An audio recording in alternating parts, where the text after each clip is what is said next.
பனி முத்லஜ் கோத்திரத்தை சார்ந்த ஒரு காட்டரபி, ஒரு கிராமவாசி. ஒரு கட்டத்தில் நபி அவங்க சொன்னாங்க அந்த சுராக்காவை பார்த்து, கைஃப பிக்கயா சுராக்கா இதா லபிஸ்த சிவாரை கிஸ்ரா. சுராக்காவோட நிலைமை எப்படி இருக்கும்? நீங்க கிஸ்ராவுடைய காப்ப அணிஞ்சவங்களோட நிலைமை எப்படி இருக்கும்?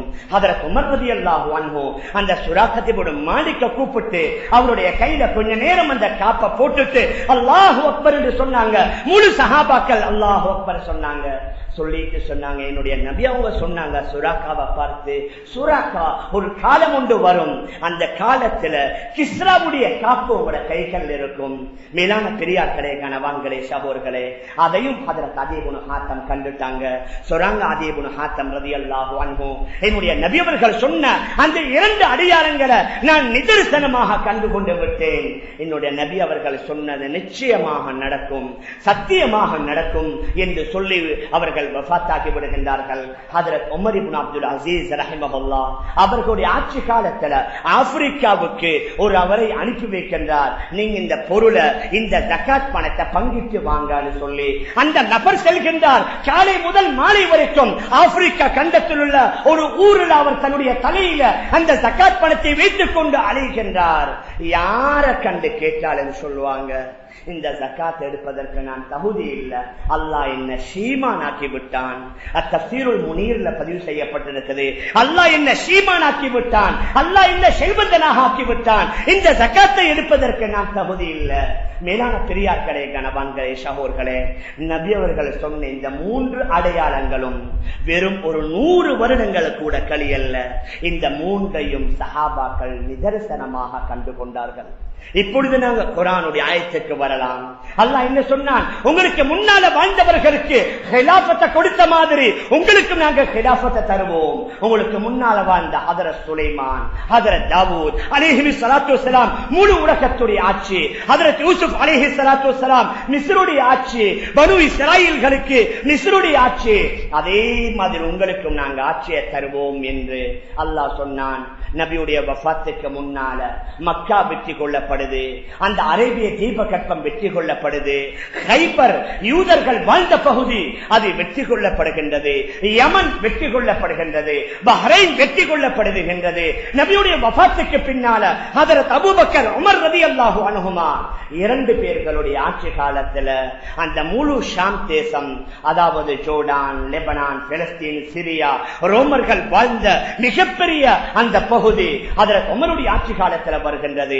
அதற்கு பின்னால ஹுராசான், ஈரான் உள்ள முக்கியமான சிட்டி, அதற்கு பின்னால் ஆப்கானிஸ்தான், இஸ்பஹான் போன்ற அந்த பகுதிகள் வெற்றி கொள்ளப்படுகின்றது. 4 கலீஃபாக்கள் பின்னால் ஹஜ்ரத் முஆவியா, அதற்கு பின்னால உமையாக்களுடைய ஆட்சி காலத்தில் அதையும் தாண்டி என்ன செய்கின்றார்கள்? முழு இந்தியா வெற்றி கொள்ளப்படுகின்றது, முழு ஸ்பெயின் வெற்றி கொள்ளப்படுகின்றது. 1ஆம் நூற்றாண்டுடைய கடைசி காலம் முஹம்மது பின் காசிம் ரஹிமஹுல்லாஹ் இந்தியாவிற்கு வந்து இந்தியாவை வெற்றி கொள்கின்றார்கள். தாரிக் பின் ஜியாத் ரஹ்மத்துல்லாஹி அலைஹி ஹிஜ்ரி 92ல அவர்கள் முதல்ல மொரோக்கோவுக்கு வராங்க. மொரோக்கோவுல ஒரு பகுதி தஞ்சான் இருக்குது. அந்த தஞ்சாவிலிருந்து அந்த ஜிப்ரால்டார் சொல்லக்கூடிய அந்த கடல் பகுதி ரொம்ப நெருக்கமானது. அந்த தஞ்சாவிலிருந்து அந்த ஜிப்ரால்டார் ஸ்பெயினில் உள்ள கடைசி ஒரு தொங்கலுடைய பகுதி, அங்கே வந்து என்ன செய்கின்றார்கள்? அந்த ஸ்பெயினை பிடிக்கின்றார்கள். தாரிக் பின் ஜியாத் ரஹ்மத்துல்லாஹி அலைஹி.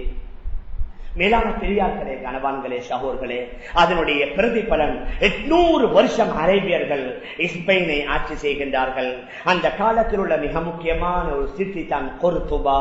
கொர்துபா என்ற அந்த சிட்டியில மாத்திரம் 2.5 லட்சம் வீடுகள் இருந்திருக்கின்றன, 80,000 முஸ்லிம்களுடைய கடைகள் இருந்திருக்கின்றன, 1400 பள்ளிவாசல்கள் இருந்திருக்கின்றன. இந்த வருஷத்துடைய ஜனவரியில நாங்க ஸ்பெயின் போயிருந்தோம். மேலான பெரியார்களே, சகோதரர்களே, பாகிஸ்தானுடைய பெரிய ஒரு ஆலிம் அவருடைய ஒரு கிதாபில் எழுதுகின்றார், அந்த ஆரம்ப காலத்துல ஸ்பெயின் எப்படி இருந்தது என்று சொன்னா, எந்த புல்ல உலகத்துல வந்து பிறக்குகின்றதோ அந்த ஒவ்வொரு புல்லையும் வெளி பாங்கு சத்தத்தை கேட்காம பிறக்காது. அந்த அளவுக்கு 4 புறங்களிலும் வெளி பாங்கு சத்தங்கள் ஒலித்த வண்ணமே இருக்கும். அந்த அளவுக்கு முஸ்லிம்கள் செறிந்து வாழ்ந்த பகுதி. வேறொரு இடத்தில் எழுதுகின்றார்கள், இஸ்லாமியர்களுடைய முஸ்லிம்களுடைய கால், முஸ்லிம்களுடைய நெற்றிப்படாத இடம் இருக்காது. அந்த அளவுக்கு செழிப்பான பகுதி அந்த ஸ்பெயினில் உள்ள மிக முக்கியமான பகுதிகள் ஒன்று தான் குர்துபா. 1400 பள்ளிவாசல்கள் இருந்திருக்கின்றது. அங்கே உள்ள ஆகப்பெரிய பள்ளிவாசல் ஜாமியா குர்துபான்னு சொல்லக்கூடிய ஒரு பள்ளி. எவ்வளவு முக்கியத்துவம் வாய்ந்த பள்ளி. அந்த காலத்துடைய ஒரு ஆர்கிடெக்சர் அவர் என்ன செய்கின்றார் என்றா, அந்த பள்ளி எந்த அளவுக்கு விசேஷமாக கட்டுகின்றார் என்றா, அந்த பள்ளிவாசலுக்கு 360 ஜன்னல்களை வைத்திருக்கின்றார். இன்றைக்கு ஒரு ஜன்னலால சூரிய வெளிச்சம் என்றா, நாளைக்கு அடுத்த ஜன்னலால, நாளைய மறுதினம் அடுத்த ஜன்னலால, அதற்கு அடுத்த தினம் அடுத்த ஜன்னலால, 360 நாளுக்கு 360 ஜன்னல்களால வெளிச்சம் பெறக்கூடிய அளவுல அந்த காலத்தில் அவர் அந்த ஜாமியா குர்துபாவை கட்டியிருக்கின்றார். ஆனால் கை சேதம், அந்த பள்ளியை கூட சேச்சா மாத்திட்டாங்க. அந்த குர்துபாவுல நான் நினைக்க மாட்டேன் 2 பள்ளிகள் கூட இருக்காது. அந்த பள்ளி சேச்சா மாற்றப்பட்டிருக்கிறது. நாங்க ஜனவரியில போனோம், கடுமையான வின்டர், கடும் கூழ்காலம். அந்த தலையில அந்த கூதருக்கு போடுற தொப்பியை போட்டுக்கொண்டு போனோம். அங்கே இந்த செக்யூரிட்டி கூறுகின்றார், இந்த தொப்பியை கூட நீங்க கலட்டிட்டு தான் போகணும், தொப்பி போட்டுக் கொண்டுள்ளே வரக்கூடாது. அங்கே முழுக்க முழுக்க கிறிஸ்தவ மதத்துடைய சிலைகள் வைக்கப்பட்டிருக்கிறது. அந்த மிம்பர் மிஹராப் மாத்திரம் ஒரு சின்ன சங்கிலி போட்டு ஞாபகார்த்தத்திற்கு மறைத்து வைத்திருக்கிறாங்க. அதுவல்லாத முழு அந்த பள்ளி சேச்சா மாத்தி இந்த அதற்குள்ள போவதற்கு 10 யூரோ டிக்கெட் எடுத்துக்கொண்டு தான் உள்ளுக்கு போகணும். 800 வருஷம் அரேபியர்கள் ஆட்சி செய்தாங்க. ஆனா இன்றைக்கு அது யாருடைய கையில் இருக்குது?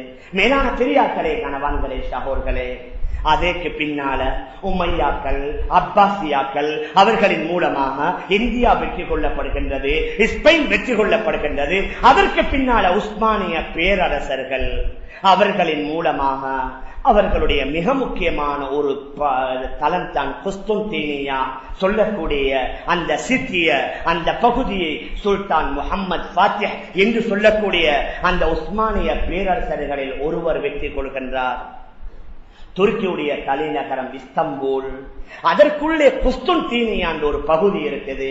அந்த குஸ்துன்தீனியா பகுதிக்கு உள்ளே ஒரு பிரபல்யம் வாய்ந்த மிக பழமை வாய்ந்த ஒரு சர்ச் ஆயா சோஃபியா இருக்குது.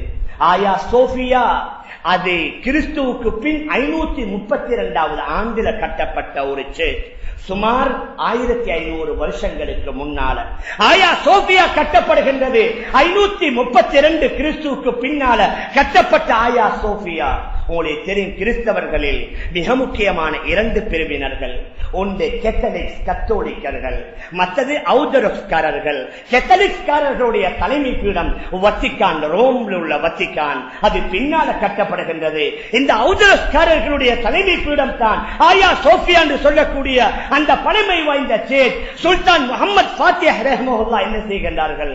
துருக்கியை பிடித்ததோடு மட்டுமல்ல, அந்த இஸ்தம்பூலை பிடித்து அதற்கு பின்னால அந்த குஸ்துன்தீனியா என்று சொல்லக்கூடிய பகுதியை பிடித்து கடைசி நாள் சொன்னாங்க, இன்ஷா அல்லாஹ் இன்றைக்கு துஹருடைய தொழுகையை நாங்க ஆயா சோஃபியால தான் தொழுவோம் என்று சொல்லி அதற்கு பின்னால அந்த ஆயா சோஃபியா பிடிக்கப்பட்டு அதிலே துஹர் தொழுகை மாத்திரமல்ல, 500 வருஷமாக அந்த ஆயா சோஃபியா, ஜாமியா ஆயா சோஃபியா, ஜாமியா என்ற ஜும்மா பள்ளி, ஜாமியா ஆயா சோஃபியா என்ற பெயரல்ல, 500 வருஷமா அங்கே ஜமாத்துடைய தொழுகை நடந்து கொண்டிருக்கின்றது. 1924 துருக்கியுடைய ஒரு தலைவர் கமால் அத்தா துருக் என்று சொல்லி ஒருவர் வந்தார். அவர் மேற்கத்தியவாதிகளுடைய சிந்தனையில் செல்லக்கூடியவர். அவர் தான் மீண்டும் அந்த ஜாமியா ஆயா சோஃபியாவை மாற்றி அதை மியூசியமா மாத்திட்டாரு. இப்ப அதற்குள்ளே தொழுவதற்குரிய அனுமதிகள் இல்ல.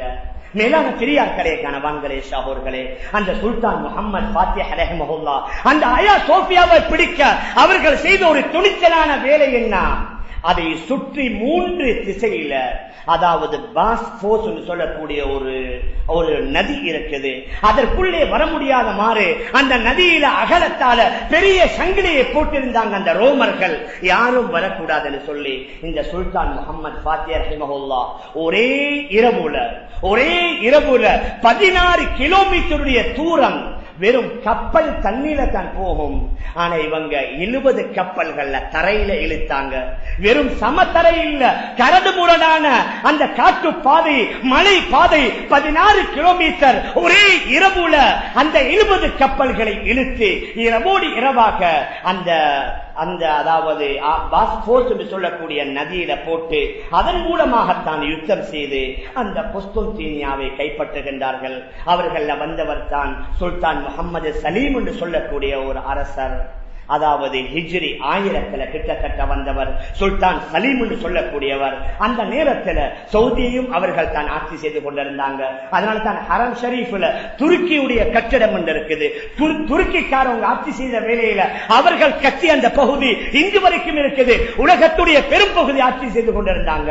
அந்த நேரத்தில் நபியுடைய முக்கியமான சில நபி அவங்க பாவித்த பொருட்கள், நபியுடைய சில உடல் உறுப்புகள் கூட சுல்தான் முகமது சலீமுக்கு கிடைக்கின்றது. உஹது யுத்தத்தில் நபியுடைய பல் ஷஹீதாக்கப்படுகின்றது. அந்த பல் நபியுடைய துல்ஃபிகார் என்று சொல்லக்கூடிய வாள், காபிபுல் சுஹைருக்கு நபி அவங்க அன்பளிப்பா கொடுத்த நபியுடைய ஒரு ஜுப்பா, நபி அவங்க போட்ட கால்ல போட்ட செருப்பு, நபி அவர்கள் ஒரு அரசருக்கு எழுதிய லெட்டர், இவைகள் அனைத்தையும் வைத்து அந்த இஸ்தம்பூல டொப்கோப்பி என்ற ஒரு மியூசியம் இருக்குது. அந்த மியூசியத்துக்குள்ள விசேஷமான ஒரு அறை, அந்த அறைக்குள்ளே இந்த அனைத்து மிக பொறுமதி வாய்ந்த இந்த பொக்கிஷத்தை அவர் பாதுகாத்து வைத்ததோடு மட்டுமல்ல, அந்த சுல்தான் சலீம் அவர் தான் அடிக்கடி அந்த ரூமுக்குள்ள சென்று அந்த ரூமுக்குள்ள இருக்கக்கூடிய ஒட்டுரைகளை, அதாவது அங்கே இருக்கக்கூடிய அழுக்குகளை சுத்தம் செய்வதோடு மட்டுமல்ல, அவர் செய்த ஆகப்பெரிய வேலை என்ன, நபியுடைய இந்த பாவித்த பொருட்கள் அல்லது நபியுடைய உடலுடைய சில அந்த பல்லுகள் போன்றவைகள் இதை பாதுகாக்கணும், இதற்கு கண்ணியம் கொடுக்கணும் என்று அவர்கள் செய்த வேலை என்ன. அந்த அறையுக்குள்ள சில ஹாஃபிஸ் மாரை ஏற்படுத்தினாங்க. 24 மணி நேரமும் அங்க குரான் ஓதிக்கொண்டே இருக்கணும். ஒரு ஹாஃபிஸ்களுடைய கூட்டம் வருவாங்க, ஒரு குரான் ஓதி முடிக்கிற நேரம் அடுத்த கூட்டம் உள்ளே செல்வாங்க. அவர்கள் ஒரு குரான் ஓதி முடிச்சிட்டு வருவாங்க, 3வது கூட்டம் வரும். இப்படி அந்த அறையுக்குள்ள ஒரு நாள் 2 நாள் அல்ல, கிட்டத்தட்ட 400 வருஷம் குரான் ஓதப்பட்டிருக்கிறது. மேலான பெரியார்களே, கணவான்களே, சகோர்களே, இதெல்லாம் கட்டுக்கதைகள் அல்ல. நாங்க எதை சொல்கின்றோம்? அல்லாஹ் சொன்னான் உங்களுக்கு ஆட்சியை தருவோம். அல்லாஹ் முஸ்லிம்களுக்கு ஆட்சியை கொடுத்தான். அந்த காலத்துல ஜெர்மன் இவர்களுக்கு பயம், அந்த காலத்துல இத்தாலி இவர்களுக்கு பயம், அந்த காலத்துல ஐரோப்பாவில் உள்ள பெரும் பெரும் நாடுகள் எல்லாம் இவர்களை கண்டால் பயப்படுவாங்க. இவர்களுடைய கப்பல்கள் அவர்களுடைய பகுதிகளுக்கு சென்றால் அவங்களோட சேச்சில மணி அடிக்க கூடாது. அவர்களுடைய கப்பல்கள் இஸ்லாமிய நாடுகளுடைய பகுதிக்கு வந்தால் அந்த கப்பல்ல அந்த நாட்டுடைய கொடி மேலே பறக்க விடக்கூடாது. இப்படி எல்லாம் ஆட்சி அல்லாஹ் தந்தான். குர்ஆன் அல்லாஹ் சொன்னான் உங்களுக்கு நாங்க ஹிலாஃபத்தை தருவோம் என்று சொன்னான். நபியுடைய காலத்துல ஆரம்பிச்சு 1924 வரைக்கும் அல்லாஹ் சுப்ஹானஹு வ தஆலா உலகத்துடைய பல பாகங்களை முஸ்லிம்களுக்கு ஆட்சியை கொடுத்தான். 2வது குர்ஆன்ல கூறுகின்றான் நீங்க பொருந்தி கொண்ட மார்க்கத்துல உங்களை நாங்க உறுதியாக்கி வைப்போம். உங்களோட மார்க்கத்துடைய விடயத்துல அமல் செய்வதற்கு உங்களுக்கு எந்த கஷ்டமும் இல்லை. ஆனா சமீப காலத்துல நாங்க பார்க்கலாம், எங்களுக்கு விருப்பமான மார்க்க அடிப்படையில எங்களுக்கு வாழ்வதற்கு எங்களுக்குரிய ஃப்ரீடம் சுதந்திரம் இல்ல. அதற்குரிய காரணம் இஸ்லாமிய நாடுகள்ல கூட இஸ்லாமிய முறைப்படி வாழல. சமீபத்துல பாங்கு சொல்வதற்கு தடை விதிக்கப்பட்டது. அந்த நேரத்தில் சொன்னாங்க இன்னின்ன இஸ்லாமிய நாடுகள்ல மைக்கில பாங்கு சொல்லப்படுதில்லை. சமீபத்தில் பிரான்ஸ்ல பெண்கள் அவர்கள் தலையை மறைக்க கூடாது, காலேஜ் பாடசாலைக்கு செல்லக்கூடிய பெண்மணிகள் பரிதா போடக்கூடாது, அவர்கள் ஆதாரம் காட்டியது. உங்களோட துருக்கி, உங்களோட லிபியா போன்ற நாடுகள் அதற்கு தடை. மேலான பெரியார்களே, கனவான்களே, சகோர்களே, ஆக இஸ்லாமிய நாடுகள்ல இஸ்லாமிய முறைப்படி வாழ முடியல. அதனால தான் மற்ற நாடுகள்ல கூட இஸ்லாமிய முறைப்படி வாழ்வதற்குரிய தடை. 3வது குர்ஆன் அல்லாஹ் கூறுகின்றான்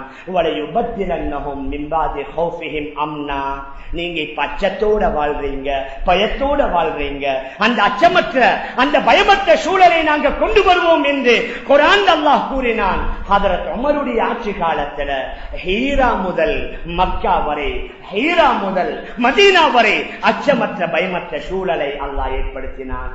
மேலான பெரியார்களே, கணவான்களே, சகோதரர்களே, எதை சொல்ல வருகின்றோம் என்றால், கடந்த காலத்தில் நபி அவர்கள் எதை சொன்னார்களோ, அல்லாஹ் குர்ஆன்ல எதை சொன்னானோ அதை நமக்கு முன்னால வாழ்ந்த உண்மையான இஸ்லாமியர்கள் தன்னுடைய வாழ்க்கையில